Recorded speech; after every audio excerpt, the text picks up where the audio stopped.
जब भगवान जाने वाले थे ठाकुर जी, तो वो जब तीर लगा था, उद्धव उनके पास था।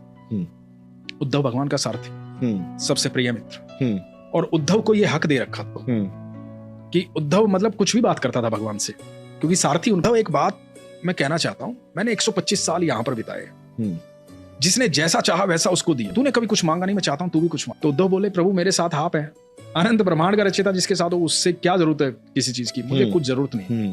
भगवान ने कहा, नहीं मैं चाहता हूं तो कुछ मांग, तेरे पास भी कुछ होना चाहिए। तो उद्धव ने कहा कि ठीक है प्रभु, मुझे मेरे प्रश्नों के उत्तर दे दो। तो भगवान ने कहा कि ठीक है। उद्धव ने पूछा कि एक बात बताओ कि दुनिया में इतना पाप तो है, आप स्वयं ईश्वर हैं, अनंत ब्रह्मांड के रचयिता है, आप चाहें तो पल भर में पाप खत्म कर सकते हैं।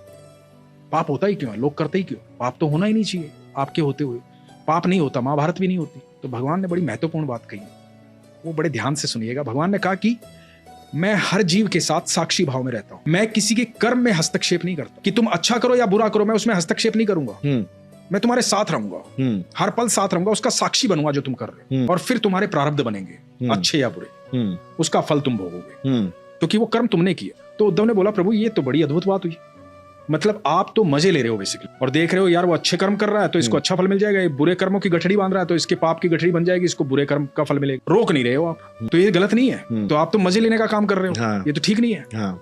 तो कृष्ण मुस्कुराए, कृष्ण ने कहा कि सबको ये पता है कि मैं कण कण में विद्यमान, हर जीव के साथ, और जिसको ये पता होता है ना कि मैं हर पल उसके साथ हूँ, वो जीवन में कभी कोई गलत कर्म नहीं करता। बिल्कुल। और जब भी कोई गलत कर्म करता है तो सबसे पहले मुझे इग्नोर करता है कि यहाँ ईश्वर है ही नहीं, यहाँ भगवान है ही नहीं, और जो मुझे इग्नोर करता है वो खुद इग्नोर हो जाता है।